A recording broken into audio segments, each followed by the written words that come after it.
Wow! दिसतंय ना छान हे. हे डेझर्ट आहे आणि हे दिसतच छान नाही आहे, तर हे खायलाही तितकंच टेस्टी आहे. मीन्स एकदा खाल्लं की तुम्हाला वाटेल, "अरे, हे मी रोजच खाऊ." बट तुम्ही रोज नाही खाऊ शकत कारण ते ब्रेडचं बनलेलं आहे. हो, तुम्ही बरोबर ऐकताय. एका पातेल्यात मी गरम पाणी घेतलं. माझ्याकडे किटली आहे, त्या किटलीमध्ये मी गरम पाणी केलं आणि एका पातेल्यात ओतलं.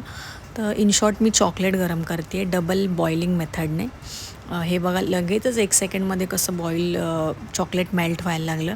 तुम्ही OTG असेल तर OTGमध्ये पण करू शकता. ओव्हन असेल तर ओव्हनमध्येही करू शकता. त्यानंतर पॅन घ्यायचा आहे. ब्रिटानियाचे मी 4 ब्रेड घेतलेत आणि त्या ब्रेडला मी गावचं तूप लावलं आहे. माझ्या सासूबाईंनी ते पाठवलं आहे. आय लव्ह यू सासूबाई. आणि त्यानंतर 4ही ब्रेडला मी मस्त असं तूप लावून घेतलं आहे. हे नॉनस्टिक पॅन आहे. तो पॅन मस्त हीट केला आहे. त्याच्यावर 5 मिनटं नाही लागत, 2 ते 3 मिनटात मस्त असे क्रिस्पी हीट होतात.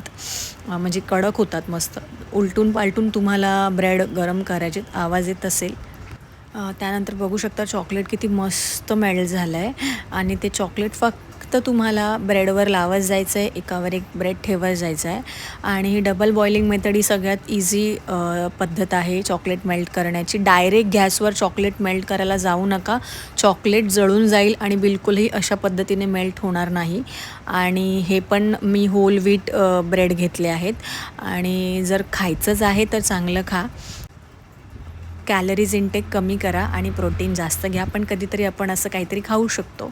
आणि हे मस्त सँडविचसारखं कट करून घ्यायचं. याला चॉकलेट सँडविच असे बोलतात, जे वड्याच्या 5 गार्डनमध्ये खूप छान भेटतात. पण ते 2 ब्रेडचं बनवतात, मी 4 ब्रेडचं बनवलं आहे. आणि वाव, हे इतकं छान लागतं ना आणि दिसायलाही एवढं सुंदर दिसतं आहे. आणि तुम्हाला हवं तेवढं चॉकलेट तुम्ही यूज करू शकता. चॉकलेट मी मोर्दे कंपनीचं वापरलं आहे.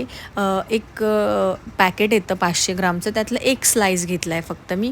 ते तुम्हाला कुठेही स्टोअरमध्ये अवेलेबल होईल. नाही मिळालं तर तुम्ही ऑनलाईन करू शकता किंवा आरिफ म्हणून एक चॉकलेटचं म्हणजे केकचं शॉप असतं, त्याच्यामध्ये तुम्हाला मिळून जातं इझिली.